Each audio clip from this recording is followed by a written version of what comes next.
And countries like China even have laws on their end requiring, obligating even supposedly private companies of theirs operating in other countries to gather intelligence for them to feed this to Beijing. Hindi sila makahindi, Regina, by law, by their intelligence law and their counter-espionage law, obligado sila. So, ang hirap pa ganyan ang katapat na legal infrastructure on one end. Bill, in terms of the telecoms industry, we have weekend hours. Definitely, Regina. If I'm re-elected next year, I would be very glad part of a Senate that would continue to exercise its oversight functions, especially in these more critical areas where by law, by then, bukas na ang critical industry ng telecoms in that way to foreign participation, even to not so friendly or hostile foreign participation from countries like China. Talagang kailangan at may kumpiyansa ako patuloy na magbabantay ang Senado on the legislative front and also in terms of exercising our oversight. Unfortunately, Regina, mukhang wala pa rin progress doon. I did make each of the Dargani siblings and to Mr. Lincoln Ong at the last hearing. Wala na silang matatakbuhan wala na silang matataguan. I really appeal to them to turn over to the Blue Ribbon. Matagal na naming hinihinging mga dokumento nila in those mysterious boxes just so we can complete the story. Magkano ba ang cost of goods sold nila, and based on those,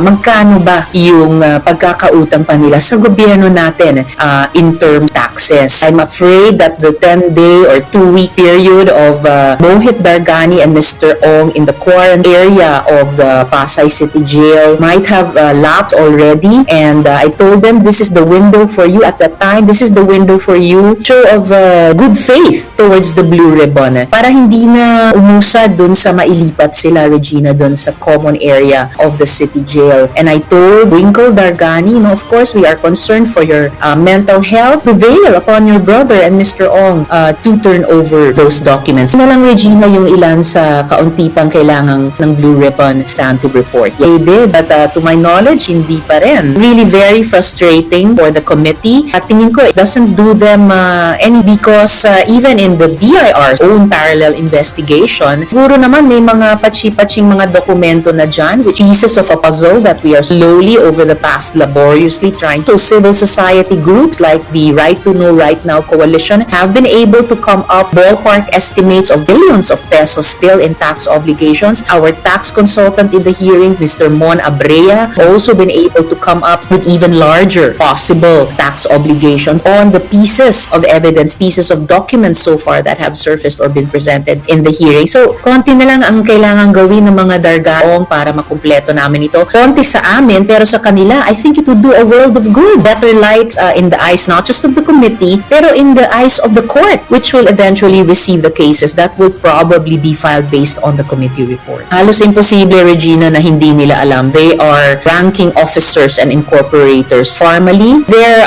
unbelievable obstinacy is making people wonder, ano ba nangyari? Yung mga dokumento ba, nilipat na ba sa ibang lugar? Yung mga dokumento ba, sinira na? Diba? Kasi, what is making them so hard-headed about this in a way na hindi rin na kanila? Nung una, stonewalling nila, sa tingin namin ay siguro may backer talaga silang malakas, mataas. In the first place, hindi sila maglalakas loob, brazenly sell these overpriced pandemic supplies. I think they could get away with it kung hindi sila malapit sa kusina. Talagang may mga kasabwat sila sa loob. But now, sila has surfaced in the hearings. May accountabilities talaga sila. Hindi lang ang PSDBM, pati ang formally, isa Mr. Yang, questions remain about the role of President, Chuzhou Construction and Machinery Group, even of DOTR, Philippine National Railways. But Darganis in particular, they are on the hook right now, and one way that they could make things better for themselves now and in the near future is to finally fully cooperate with the Blue Ribbon. Our Blue Ribbon already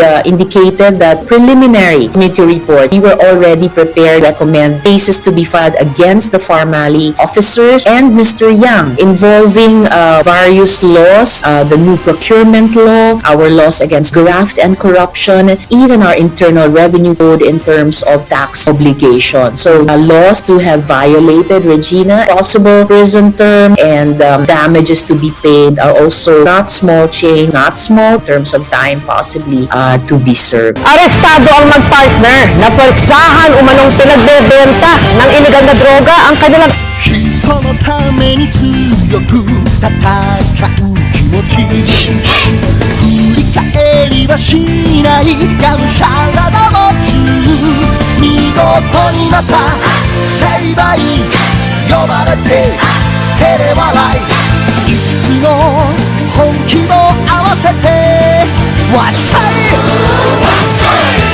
一見落着日本バレー四六時夢中未来へ走り出す1から10まで真剣だ勇気乱れ咲き真剣じゃNag-walk out si Senadora Nancy Binay sa gitna ng pagdinig ng Senado matapos magtalo sa kung saan hinugot ang alegasyong umabot sa 23. Good news mga kapuso! Maaari niyong mapanood ang 24 oras at iba pa naming mga newscast sa aming YouTube channel.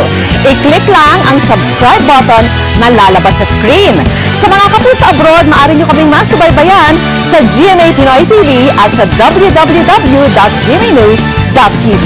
Para may healthy buhay at hanap buhay. As promised. Number 34 sa Balota, Rizal Tiveros.